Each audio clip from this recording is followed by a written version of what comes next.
Est-ce que tu es l'un de ceux-là qui te demande, qui te dit j'ai suivi toutes les règles à la lettre, mais comment ça se fait que aujourd'hui j'ai du mal quand même à joindre les deux bouts? J'ai du mal à offrir à ceux que j'aime vraiment le style de vie que j'aimerais vraiment leur offrir. J'ai du mal à avoir des projets que je veux réaliser, à avancer aussi rapidement que j'aimerais qu'ils se réalisent. Cette vidéo est parfaite pour toi si tu es quelqu'un qui se demande comment créer la richesse générationnelle et la créer en 5 ans et pas forcément en 50 ans. Donc, je sais qu'il y a beaucoup qui vont me dire, Jolie, pourquoi est-ce que tu es tout le temps en train de parler d'argent? Et la vérité, c'est que je ne parle pas tout le temps d'argent, mais l'argent, c'est un sujet dont j'aime assez parler. Pourquoi? Parce que je déteste la pauvreté. La pauvreté te permet tout simplement, la pauvreté te limite énormément en termes de ce que tu peux créer, en termes de ce que tu peux offrir, en termes même des expériences que tu peux avoir. Et c'est la raison pour laquelle, pour moi, créer de la richesse, c'est littéralement une des choses les plus importantes dans laquelle je dédie mon temps. C'est littéralement la raison pour laquelle j'ai créé la chaîne, parce que je pense que la seule façon d'offrir des expériences qu'on veut vraiment offrir à ceux qu'on aime, la seule expérience d'avoir l'impact qu'on veut vraiment avoir, de devenir la meilleure version de soi-même, c'est à travers la création de la richesse. L'une des choses les plus importantes qu'on va voir dans cette vidéo, c'est littéralement le schéma que tu vas adopter et le paradigme que tu vas adopter pour transitionner du schéma ancien dans lequel on a grandi, qui nous a été littéralement qui nous a été ancré dans le subconscient du berceau à l'âge qu'on a présentement, à passer au paradigme actuel que tu veux littéralement adopter pour créer la richesse financière, pour créer l'abondance financière en 3 ans et pas en 30 ans ou en 5 ans et pas en 50 ans. C'est un schéma assez simple, assez pratique et très puissant par contre qui te mettra justement de te dépasser, de comprendre exactement pourquoi tu as l'impression de tourner en rond, pourquoi tu as l'impression que rien n'avance. On vit à une ère assez particulière. Nous sommes en plein milieu d'inflation où on a le prix des biens et services qui est littéralement extrêmement élevé. On a le taux de licenciement qui est également en train de grandir très rapidement. On est en pleine crise économique au sorti d'une pandémie qui nous a littéralement tous affectés financièrement, physiquement, mentalement. Donc comment est-ce qu'on se relève? Comment est-ce qu'on passe vraiment le cap? Et comment est-ce qu'on crée de la richesse malgré ces circonstances assez particulières? Parce que vu l'économie, la conjoncture économique, créera deux types de personnes. Ça créera des personnes qui vont se dire, ok, c'est forcément le vent, le monde devant un peu en coup, je ferme les yeux, j'espère que ça passe rapidement aussi rapidement que faire se peut, et je fais semblant de ne pas me rendre compte de ce qui se passe. Il y a des personnes qui vont se dire par contre, comment est-ce que je fais pour tout simplement prendre avantage, comment je fais pour saisir les opportunités qui se présentent à moi présentement et pour capitaliser sur ces opportunités et créer la richesse derrière. Ce contenu se veut pour des personnes qui veulent justement capitaliser sur ces opportunités afin de créer de la richesse derrière. Donc, la première chose qu'on va parler, c'est je vais te montrer deux schémas. Le paradigme ancien qu'on avait en grandissant, celui que nos parents nous ont inculqué quand on grandissait, de se dire, ok, et ce par quoi on a été élevé, tout simplement, comme ça, société nous l'a inculqué. Et le paradigme que tu veux vraiment adopter finalement, si tu veux créer de la richesse, si tu veux vraiment devenir indépendant financièrement, être sûr que ta famille doit soit protégée au sortir de cette crise économique, d'accord? Et donc, si tu es nouveau sur la chaîne, tu me découvres à l'instant, je suis Jolie Mathieu, et sur cette chaîne, on parle justement de business, on parle d'entrepreneuriat, on parle des différentes stratégies pour non seulement créer de la richesse, mais surtout comment multiplier la richesse qu'on a déjà créée. Donc, la première chose dont on va c'est littéralement quel est le paradigme qu'on avait avant, comment est-ce qu'on voyait l'argent avant, et comment est-ce qu'on a appris à créer de la richesse par le passé. Parce que si tu es une famille classique comme moi, donc le schéma était un schéma genre à palier, où on savait, va à l'école, d'accord, tu vas à l'école en premier, tu as un diplôme tranquille, tu as un stage, après tu trouves un boulot en entreprise. Super, tu es content, toute la famille, on te félicite. L'idée, c'est va à l'école, aie un diplôme, travaille pour ton employeur pendant les 10, 20, 30, 40 prochaines années. Après, peut-être investir un tout petit peu dans l'immobilier, là, ou tout simplement, prends une maison, même pas investir, prends une maison, et sois employé jusqu'à la retraite, en fait. Et là, c'est littéralement ici où tu as les cheveux blancs et tout, et tu te licencies pour aller en vacances, pour aller à la retraite. C'est vraiment le schéma dans lequel on a tous grandi. Et on a grandi en étant principalement, on nous a principalement enseigné comment gagner de l'argent, d'accord? Et surtout comment, on nous a appris que l'argent était fait pour être dépensé. Donc on va gagner de l'argent pour payer des factures, pour payer des dettes. On nous a pas vraiment appris comment multiplier l'argent, comment investir son argent. Moi, je sais par exemple que une conversation que j'ai eue avec mon père par rapport à comment investir l'argent, c'est une conversation que j'ai littéralement eue il y a 2 ans. Donc, j'ai littéralement grandi sans que jamais on aborde le sujet création de la richesse, multiplication de la richesse. C'est littéralement un sujet que les parents n'abordaient pas avec les enfants. Donc, du coup, on grandit avec ce schéma qui est va à l'école, aie des diplômes, travaille dur, trouve le stage, soit en entreprise et travaille jusqu'à la fin de tes jours. Le problème avec ce schéma qui marchait très bien pour nos parents, parce que nos parents, il faut se rendre compte qu'ils ont fait du mieux qu'ils pouvaient avec les connaissances qu'ils avaient à l'époque. Donc, ce schéma marchait très bien pour eux. Pourquoi? Parce qu'à leur époque, c'était littéralement l'industriel. C'était une ère où la main-d'œuvre était assez valorisée. C'était également une ère où les employeurs étaient assez loyaux. Ça veut dire qu'un employeur devait employer une personne et la voir dans sa team pendant 30 ans, 40 ans, 50 ans. Moi, j'ai mon père, par exemple, qui a travaillé de 25 à 60 ans dans la même entreprise. Un truc de fou. J'ai jamais changé de boulot. Il a gravi les échelons tranquillement. Et à leur époque, c'est un conseil qui avait de la valeur parce que forcément, il venait d'un système qui était assez industriel. Mais on vit à une ère qui est complètement différente. Et c'est la raison pour laquelle beaucoup de personnes, beaucoup d'entre nous, les millénials, qui utilisons ce schéma pour grandir, on est comme frustrés. On se dit, waouh, qu'est-ce qui se passe? Je suis allé à l'école, j'ai eu les diplômes, je me suis battu, j'ai travaillé très dur pour avoir ce boulot. Mais comment ça se fait que j'arrive pas à joindre les deux bouts? Comment ça se fait que j'ai du mal à payer les factures à la fin du mois? Comment ça se fait que j'ai du mal à investir? Comment ça se fait que j'ai du mal à, s'il y a une dépense qui survient comme ça de nulle part, je dois prendre un crédit à la banque pour pouvoir se finir à la dépense en question. On est un peu second en mode, waouh, c'est pas vraiment le schéma que j'avais imaginé quand j'étudiais. Parce que moi, par exemple, quand j'ai commencé à bosser, pour moi, c'est le rêve. Quand je savais, ok, je veux aller à l'école, être la meilleure à l'école, avoir tous les diplômes, rendre les parents très fiers, commencer à bosser. Et du coup, quand j'ai commencé à bosser, j'avais un choc. J'étais en mode, ouais, pourquoi est-ce que mon salaire à la fin du mois ne m'excite pas tant que ça? Pourquoi est-ce que mon salaire, j'ai à peine couvert mes charges, que je me retrouve déjà en train d'attendre la prochaine fin du mois?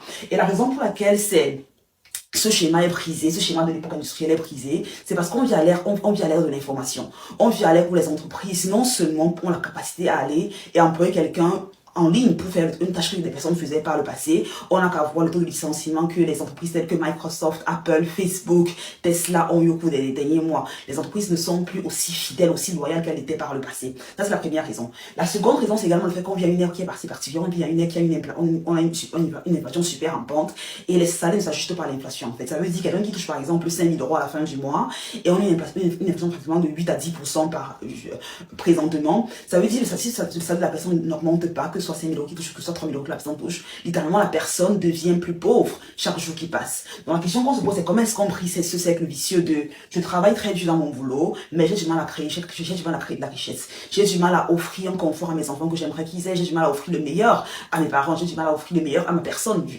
pas autant de liberté que j'aurais aimé avoir. Et la façon à laquelle on brise ce schéma, c'est en créant un nouveau paradigme. Parce qu'il est important de comprendre qu'avant d'apprendre une nouvelle façon de penser, il faut qu'on apprenne, il faut qu'on unlearn, right? Parce que unlearn is just as important as learning.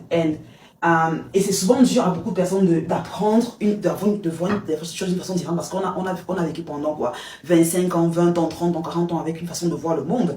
Et quand il s'agit de changer de paradigme, c'est souvent très dur pour beaucoup de personnes. Et la vision qu'on doit également adopter, on doit se développer cette vision, celle qu'on doit adopter, c'est de se dire, ok, comment est-ce qu'au lieu de penser, les premières choses qu'on doit faire, évidemment, la première étape que tu veux faire ici, parce que pas de besoin de regarder cette vidéo aussi, nous sommes entre quoi, nous sommes entre 25 et 45 ans sur cette chaîne. La première chose que tu veux faire ici, c'est de te demander littéralement en temps réel comment est-ce que j'augmente. Il y a 3 étapes que tu vas implémenter, d'accord? La première étape, c'est déjà de te demander comment est-ce que j'augmente mes revenus. Ça, c'est l'étape la plus fondamentale que tu veux te demander, que tu veux avoir à l'esprit. Comment est-ce que j'augmente mes revenus? La raison pour laquelle tu veux augmenter tes revenus, c'est parce que, indépendamment que tu sois un CEO, un manager, un VP, un senior, indépendamment de ce que tu fais, tu veux te demander en temps réel, comment est-ce que je fais que mon argent, comment est-ce que je diversifie le revenu que j'ai? Parce que si tu travailles pour quelqu'un présentement, tu n'as pas l'assurance, en fait, que le travail que tu as présentement, tu l'aies dans 1 an, dans 6 mois, ainsi de suite. Et même si tu gagnes ton travail présentement, tu es conscient, tout comme moi je suis également conscient, que tu deviens littéralement pauvre en temps réel parce que si ton salaire reste statique et que le prix des choses sur le marché augmente, forcément tu t'appauvrir en temps réel. Donc, vouloir se contenter d'un salaire, c'est littéralement la chose la plus risquée que tu puisses faire en cette saison parce que justement, tu seras extrêmement limité.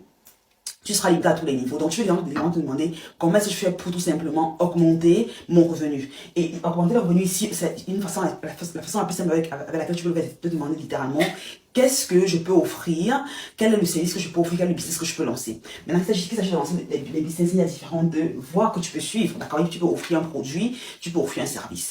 L'une des raisons pour lesquelles tu veux idéalement offrir un service, c'est parce qu'on ne vit plus à une ère où il fallait forcément aller et dépenser, je sais pas, 10 000 € dans un inventaire, l'envoyer sur Amazon, je veux dire, on vit à une ère où tu peux littéralement vendre les compétences que tu as déjà, où tu peux te demander quelles sont les compétences qui sont en demande que je peux offrir sur le marché. Parce que les prévisions l'ont montré, on vit encore à l'aide de l'information, ça veut dire que les entreprises seront de plus en plus à même, pour les gens seront de plus à même à consommer en ligne, à payer les choses en ligne. Donc tu peux te demander quelle est la compétence que j'ai, ou quelle est la compétence qui a en demande et qui est bien valorisée, que je peux offrir sur le marché. Parce qu'une fois que tu es dans la compétence en question, tu peux tout simplement décider de ça, d'accord, j'ai la compétence j'ai la compétence en question, parfait, je l'offre sur le marché, ou non, je ne l'ai pas, dans ce cas, je l'acquiert et puis je l'offre. L'une des raisons pour lesquelles tu veux offrir une compétence, tu veux offrir un service en tant que consultant freelance, c'est parce que c'est justement une compétence que tu peux offrir sans avoir dépensé beaucoup en temps pour l'acquérir, en fait. Sans avoir dépensé en beaucoup de capital pour l'acquérir. C'est littéralement l'un des business les moins risqués que tu puisses lancer.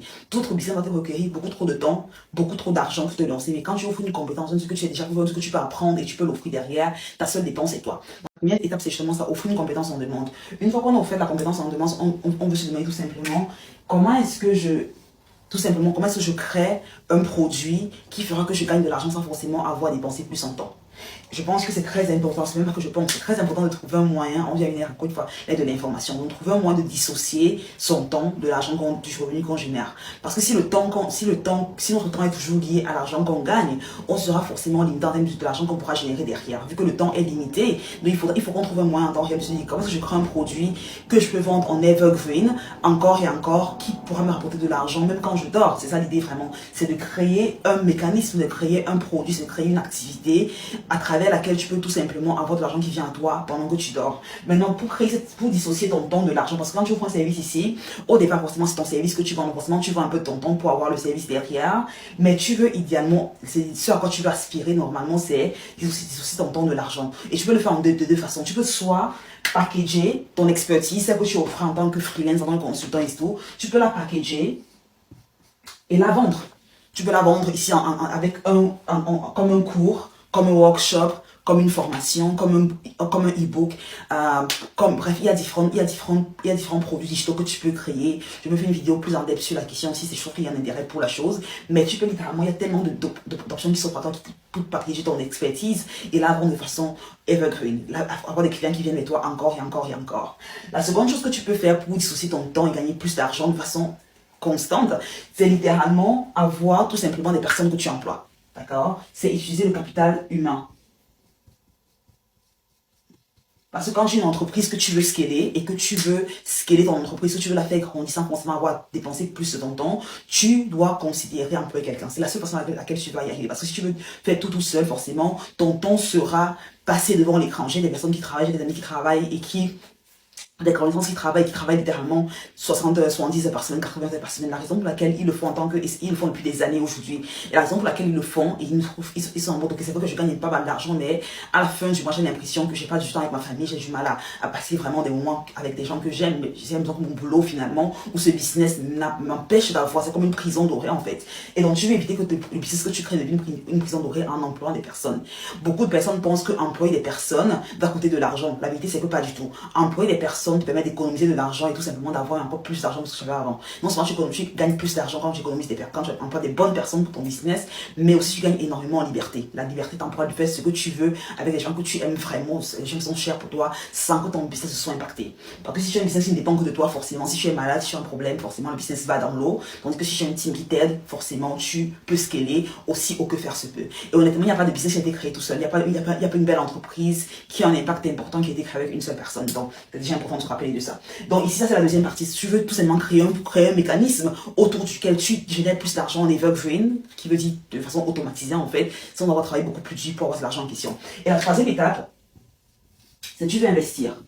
Ou tu veux que l'argent que tu as généré, tu fasses qu'il se fructifie et qu'il travaille plus dur pour toi que tu n'aies à travailler pour l'argent en question.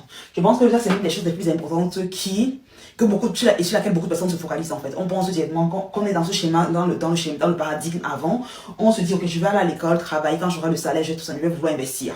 Le problème c'est que quand on a justement l'inflation, qu'on a le taux de licenciement, qu'on a les dépenses qui commencent à augmenter, on a des charges familiales qui continuent à se faire présentes, on se rend compte que le pourcentage qu'on attribue à l'investissement est très minime, est très peu. On va épargner peut-être 100 euros, 500 euros par mois, on se va épargner 1000 euros par mois dans tous les cas, on sera vraiment limité par ce qu'on est déjà en train de faire. On aura l'impression waouh, je ne peux pas épargner plus de 1000 euros, sinon je n'arrive pas, sinon ma famille sinon on n'aura pas de quoi manger dans la maison. Et l'une des raisons pour laquelle vouloir passer justement du salaire à l'investissement, c'est un schéma qui est complètement brisé, vient du fait que justement le salaire que tu as, il est fixe en fait. Le salaire que tu as est fixe. Le salaire que tu as, tu vas aller dire à ton boss demain que, écoute, je veux une augmentation de 50% sur mon salaire. Pas de chance que ça arrive. Même de 20%, c'est très difficile que ça arrive. Tandis que lorsque tu as un business, tu peux te dire, je veux ce mois gagner 20% plus. Je veux ce mois gagner 50% plus. Je veux ce mois gagner 70% plus. Et tu sais les stratégies que tu dois mettre en place pour que ce soit le cas. Donc ici, ton revenu, littéralement, il est uncapped. Ça veut dire qu'il peut aller aussi haut que tu désires qu'il aille. Tandis qu'ici, ton revenu, forcément, il est capped automatiquement. Ce qui veut dire quoi? Ce qui veut dire également que ta capacité à investir sera limitée. C'est la raison pour laquelle tu vas voir des personnes qui ont investi de façon brillante, à des capacités assez importantes, l'ont tous fait à travers un business. Très peu de personnes ont investi de façon assez importante, rapidement, à travers un emploi. Tu peux y arriver à travers le bon, ça va te prendre 10, 20 ans, 30 ans des fois, pour atteindre un niveau de richesse assez important. Et c'est la raison pour laquelle plus que jamais tu veux transitionner, pour devenir indépendant, pour devenir autonome, pour devenir consultant, pour te mettre à ton propre compte, afin d'augmenter ton revenu de façon drastique et de pouvoir investir à une capacité plus importante. Maintenant, s'il s'agit d'investir, forcément, il y a différents canaux qui s'offrent à toi. Tu peux investir ici en tant que dans les instruments tels que la bourse, la crypto-monnaie, l'immobilier. J'ai fait une vidéo dans laquelle je compare les trois outils d'investissement. Je te dis exactement lequel je pense est le plus adapté en fonction de ta situation actuelle. Mais l'investissement, c'est vraiment la chose que je veux passer, la chose à laquelle je veux penser définitivement au véhicule qui te correspond le mieux et tu veux le faire de façon consistante. Parce que c'est à ce niveau vraiment que tu multiplies ton argent. L'argent que tu crées ici, la richesse ne se crée pas à ce niveau. La richesse, là, tu accumules de l'argent.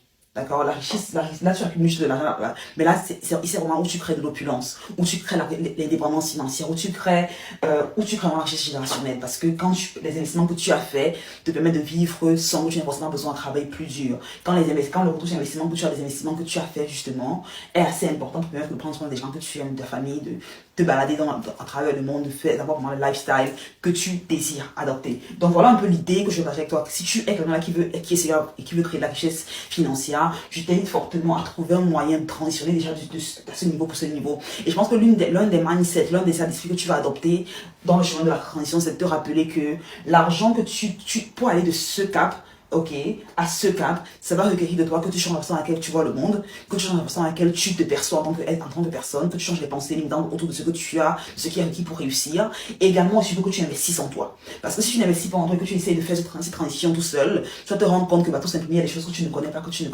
connais pas, et ça va te prendre beaucoup plus de temps que prévu. Donc, la raison, tu ne veux pas vouloir faire ce jump tout seul. Parce que si tu essaies de faire ce jump tout seul, imagine ce qui va se passer, que tu vas passer trop de temps, tu seras frustré, tu auras l'impression qu'il y a une marche pour toi, tu seras overwhelmed et déprimé même. Tu vas te dire, mais pourquoi est-ce que ça ne marche pas? Ce truc, ce business ne décolle pas du tout, tu ne veux pas le faire, tu veux te faire accompagner, tu veux te faire guider pour y arriver. Mais j'espère que cette vidéo te rapporte un peu de clarté. Je suis ravie de répondre aux questions que tu as dans les commentaires. Si on a vraiment savoir, je pourrais éventuellement faire une vidéo follow-up pour aller plus in-depth sur ce concept vraiment, parce que je pense que c'est l'une des choses les plus importantes qu'on doit avoir, comment créer de la richesse. Si tu as eu la valeur, je vais laisser un gros pouce up, partage avec un ami que ça peut éventuellement aider, qui a besoin de voir ce schéma pour comprendre exactement comment créer de la richesse en tant que ce soit vraiment en tant qu'entrepreneur ou en transition du salariat pour l'entrepreneuriat. Like la vidéo si ce n'est pas encore le cas, abonne-toi, active la cloche de notification pour qu'il y ait un nouvel épisode sur la chaîne. Dès comme celui-ci, il y en a plusieurs chaque semaine sur la chaîne. Je te retrouve au prochain épisode. D'ici là, je te souhaite une excellente journée, une excellente vie. Prends soin de toi. Bye bye.